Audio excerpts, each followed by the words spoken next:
आज ऐकूया श्री गणेश पुराण कथासार अध्याय 19 ते 21. राजपुत्र दक्षाची कथा. भृगु ऋषी सोमकांतास म्हणाले, राजा, व्यासांच्या मनात श्री गणपतीविषयी अधिक जाणून घेण्याची उत्कंठा आहे हे लक्षात घेऊन ब्रह्मदेवाने त्याला गणेश महात्म्यपर दुसरी कथा सांगितली. तो म्हणाला, हे मुने, प्राचीन काळी विदर्भातील कौंडिण्यपुरात भीम नावाचा राजा राहत असे. तो महापराक्रमी, सद्गुणी, सदाचारी, ऐश्वर्यसंपन्न, दानशूर व ब्राह्मणांचा आश्रयदाता म्हणून प्रसिद्ध होता. अनेक राजे त्याचे मांडलिक होते. ते प्रतिवर्षी त्याला करभार देत असत.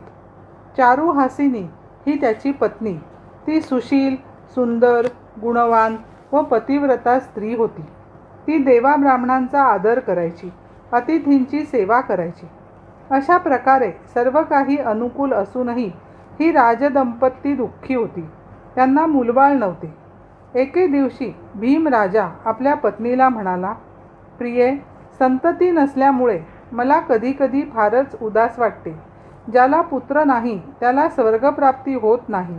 त्याच्याकडील हव्य देव स्वीकारत नाहीत. त्याच्याकडील कव्य पितरही स्वीकारत नाहीत असे शास्त्र सांगते. निपुत्रिकाचे जिणे व्यर्थ होय. पुत्राविना मला हे जीवन शून्य वाटते. आता मला या राज ऐश्वर्याचाही वीट येऊ लागला आहे. या सर्वांचा त्याग करून अरण्यात विजनवासात ऋषीमुनींच्या सहवासात जाऊन राहावे असे सारखे मनात येते. चारुहासिनी म्हणाली, स्वामी, पुत्राविना घर म्हणजे रिकामा व्यवहार. माझी मनोव्यवस्थाही तुमच्यापेक्षा वेगळी नाही. पुत्रप्राप्तीसाठी तपश्चर्या करावी असे माझ्याही मनात सारखे येत आहे. तुम्ही अरण्यात जाण्याचा निश्चय केला असेल तर मी देखील तुमच्याबरोबर येईन. तिचे मनोगत कळताच राजाने वनगमन करण्याचा निश्चय केला. त्याने सुमंत व मनोरंजन या आपल्या अत्यंत विश्वासातल्या 2 प्रधानांना बोलवून घेतले. तो त्यांना म्हणाला, तुम्ही माझे हितैषी आहात.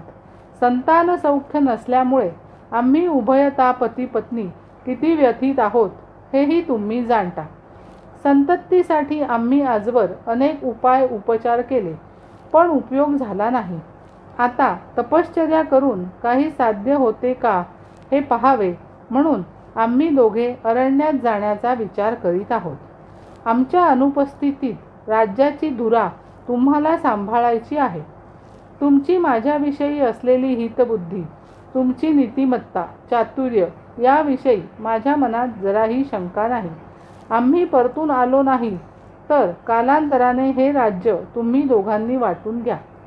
राजाचे ते निर्वाणीचे बोलणे ऐकून त्या स्वामीभक्त प्रधानांना अतिशय दुःख झाले. त्यांनी राजाचे सांत्वन केले. तसेच त्याला त्याच्या विचारापासून परावृत्त करण्याचा खूप प्रयत्न केला, पण उपयोग झाला नाही.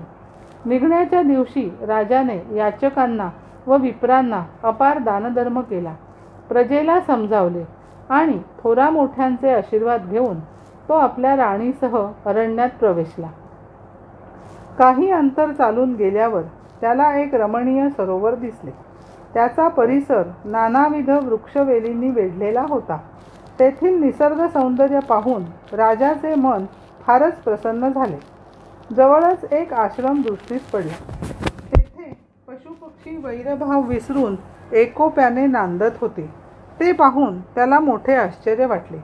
येथे कोणीतरी महान तपस्वी राहत असणार असा विचार करून तो त्या आश्रमाकडे निघाला. तो विश्वामित्र ऋषींचा आश्रम होता.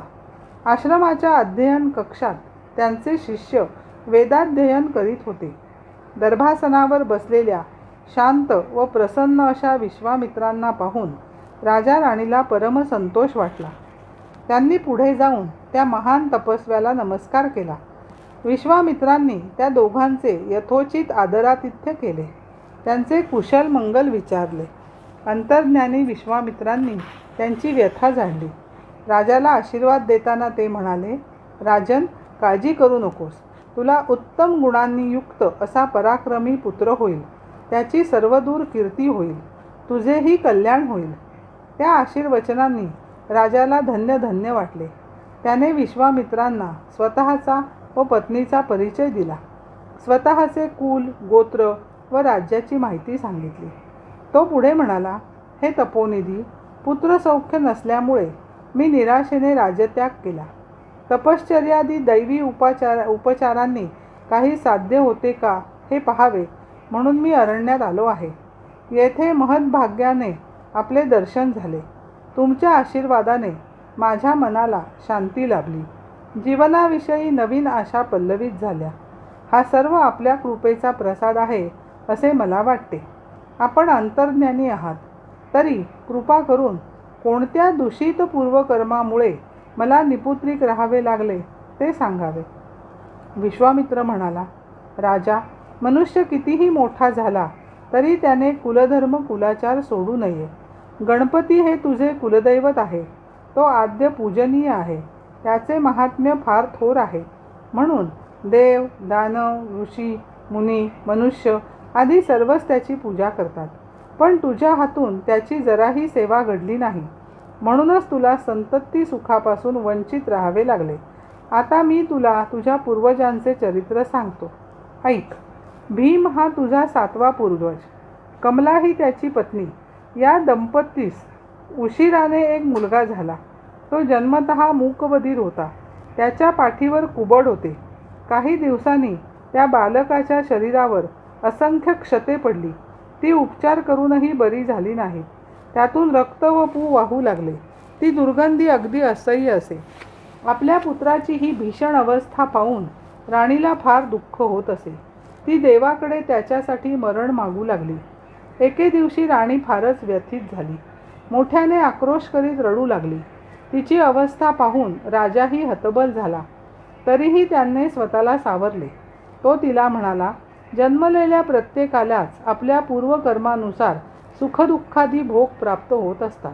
परिस्थिती कधी एकसारखी असत नाही. दुःखालाही अंत असतोच. पण दुःखभोग भोगत असताना परमेश्वरावर श्रद्धा ठेवली तर जीवन सुलभ होते. हा आपला पुत्र चांगला होणारच नाही असा तू का विचार करतेस? परमेश्वर सर्वांचा हितकर्ता आहे. त्याच्या कृपाप्रसादाने अशक्य गोष्टीही शक्य झालेल्या आपण पाहिल्या आहेत. देवावर श्रद्धा ठेवून आपल्या मुलाच्या हितासाठी सतत प्रयत्न करणे एवढेच आपल्या हाती आहे आणि ते आपण करीत आहोत. म्हणून शोक आवर. तेव्हा राणीनेही स्वतःला सावरले आणि आलेल्या प्रसंगाला धीराने तोंड द्यायचे ठरवले. भीमराजाने आपल्या पुत्राचे दक्ष असे नामकरण केले. त्या प्रसंगी ब्राह्मणांना, गुणीजनांना व याचकांना अपार दानधर्म केला. नंतरच्या काळात आपल्या पुत्राला आरोग्य प्राप्त व्हावे म्हणून राजाने अथक प्रयत्न केले. देशोदेशीच्या राजवैद्यांकडून उपचार करवले. त्याने स्वतःही 12 वर्षे तपश्चर्या केली, पण काहीही उपयोग झाला नाही. त्यामुळे राजाला वैफल्य आले. तो एकसारखी चिडचिड करू लागला. त्याच उद्विग्न अवस्थेत एके दिवशी त्याने आपल्या राणीला व पुत्राला राजधानीतून हाकलून दिले. कमला राणी व तिचा व्याधीग्रस्त पुत्र दोघेही अनाथ झाले. राणी गावोगाव हिंडून भिक्षेवर गुजराण करू लागली. पण तिच्या दुर्दैवाचे फेरे अजूनही संपले नव्हते. एका आडवाटेवर चोरांनी तिला गाठले व तिच्याकडील दागिने लंपास केले. निराधार, दुबळी अशी झालेली ती राणी आपल्या दैवाला दोष देत तिथेच बराच वेळ रडत होती. मग तिने स्वतःला सावरले आणि पुढील मार्गक्रमण करू लागली. फिरत फिरत ती एका गावी आली. तेथे एका देवळात मुक्काम केला. एके दिवशी दक्षाला मंदिराच्या ओवरीत ठेवून ती एकटीच भिक्षेसाठी गावात गेली होती. त्यावेळी एक पुण्यश्लोक भगवत भक्त देवदर्शनासाठी तेथे आला. तेव्हा त्याच्या शरीरावरून वाहत असलेल्या वायूच्या झुळकीने दक्षाच्या अंगाला स्पर्श केला. तर काय आश्चर्य, तो राजपुत्र क्षणार्धात व्याधीमुक्त झाला. जखमांनी अमंगळ दिसणारे त्याचे शरीर एकदम सुदृढ झाले. तो तेजस्वी व कांतिमान दिसू लागला. त्याचे मूकबधिरत्व गेले. या चमत्काराने 13-14 वर्षाचा दक्ष संभ्रमात पडला. त्याचे मन आनंदाने मोहरून गेले. त्याने अत्यंत आदराने त्या साधूला नमस्कार केला. देवदर्शन करून तो साधू निघून गेला. त्याच्या पाठमोऱ्या आकृतीकडे राजपुत्र दक्ष कृतज्ञतेने पाहत राहिला. भिक्षा मागून राणी देवळात आली. तेथे आपल्या मुलाचे बदललेले स्वरूप पाहून तिचा आपल्या डोळ्यांवर विश्वास बसला नाही. आपण स्वप्न तर पाहत नाही अशी शंकाही तिच्या मनात येऊन गेली. दक्षाने धावत येऊन तिला गळामिठी घातली आणि घडलेला सर्व वृत्तांत सांगितला. ते ऐकून ती आनंदाने रडू लागली. एखाद्या तपस्वी साधूची अल्पसंगतही दीनदुबळ्यांचे जीवन बदलू शकते याची तिला प्रत्यक्ष अनुभूती आली होती. साधू ज्या मार्गाने गेला त्या दिशेला तिने अत्यंत भक्तिभावाने नमस्कार केला. त्यानंतर लोक त्या मायलेकांना अपमानित न करता प्रेमाने भिक्षा घालू लागले. कोणी कोणी त्यांना भोजनासाठीही बोलवत असत. कधी कधी त्यांना नव्या जुन्या वस्त्रांचा व द्रव्याचाही लाभ होत असे. दक्ष बरा झाल्यामुळे कमला राणी निश्चिंत झाली होती. त्या दोघांच्या मनात भगवंताविषयी श्रद्धा व भक्ती निर्माण झाली. दक्षाला गणपतीविषयी विशेष आकर्षण होते. तो पायाच्या अंगठ्यावर उभे राहून ओम गजाननाय नमः या मंत्राच्या नित्यनेमाने जप करीत असे. ही त्याची एकांतिक तपस्साधना पाहून गणपती प्रसन्न झाला. त्याने दक्ष व कमला राणीला सगुण साकार रूपात दर्शन दिले. चतुर्भुज, पीतांबरधारी, विशालकाय आणि दैदिप्यमान अशा त्या गणेश मूर्तीच्या दर्शनाने त्या दोघांना अगदी कृतकृत्य वाटले. तेवढ्यात गणपती एका तेजस्वी ब्राह्मणाच्या रूपात प्रगट झाला. तो दक्षाला म्हणाला, वत्सा, तुझ्या एकनिष्ठ आराधनेने मी अगदी प्रसन्न झालो आहे. तू माझा निस्सीम भक्त आहेस, तरी इष्टवर मागून घे. दक्षाने विप्ररूपातील गणपतीला भावभक्तीने नमस्कार केला. त्याची मुक्त कंठाने स्तुती केली. तो म्हणाला, देवा, तू मला दर्शन दिलेस त्यामुळे मी अगदी कृतार्थ झालो आहे. तुझ्याकडे काही मागावे असे मला वाटत नाही. तुझी माझ्यावर नित्य कृपादृष्टी राहो एवढीच प्रार्थना आहे. तो त्याचा निस्वार्थ भक्तिभाव पाहून गणपती अधिकच प्रसन्न झाला. तो म्हणाला, दक्षा, मुद्गल हा माझा श्रेष्ठ भक्त आहे. त्याच्या अंगावरून वाहत असलेल्या वायूने तुला आरोग्य लाभले आहे. मी तुला वर देणार होतो, पण आता तोच तुला इष्ट वर प्रदान करेल. बोलणे पूर्ण झाल्यावर गणपती अंतर्धान पावला. तेव्हा दक्षास अतिशय वाईट वाटले. कोणीतरी माझे आराध्य दैवत मला दाखवा हो. हे गजानना, तू निष्ठुर का झालास? मला एकट्याला टाकून का गेलास? असे म्हणून तो विरह व्यथेने तडफडू लागला. गणपतीच्या पुनश्च दर्शनासाठी तो इतका व्याकुळ झाला की त्याला आपल्या अंगावरील वस्त्रांचीही शुद्ध राहिली नाही. वाटेत भेटणाऱ्या प्रत्येकाला तो गणपतीचा ठाबा ठिकाणा विचारू लागला. भटकत भटकत तो नगराबाहेर आला. कमला राणीची अवस्था काही वेगळी नव्हती. गणेश दर्शनाची इच्छा मनात धरून तीही त्याच्या मागोमाग हिंडत होती. त्याच संभ्रमित अवस्थेत भटकंती करत ते दोघं मायलेक एका अरण्यात प्रवेशले. तेथे मुद्गल ऋषींचा आश्रम होता. तेथील पवित्र वातावरणात त्या दोघांना मोठे समाधान लाभले. तेथील शांतीने त्यांचेही मन शांत झाले. त्या दोघांनी आश्रमात प्रवेश केला. तेथे एका कुटीमध्ये मुद्गल ऋषी गणेश पूजनात मग्न होते. त्यांना वंदन करून ते दोघे अंगणातील एका झाडाखाली बसले. पूजा झाल्यावर ऋषीवर्य बाहेर आले. त्यांनी या दोघांची आस्थेने विचारपूस केली. दक्षाने त्यांना आपला परिचय दिला. आपली समग्र हकीकत सांगितली. तो पुढे म्हणाला, हे महानुभाव, आपण फार थोर आहात. आपल्या अंगवायूने माझे क्षतिग्रस्त शरीर चांगले झाले. मला उत्तम आरोग्य लाभले. आपले महात्म्य मी काय वर्णन करू? आपल्या दर्शनाची मला फारच तळमळ लागली होती. आज ती इच्छा सहजगत्या पूर्ण झाली. मी धन्य झालो. माझे मनही शांत शांत झाले. त्याचे मृदुमधुर भाषण ऐकून मुद्गलांनाही अत्यानंद झाला.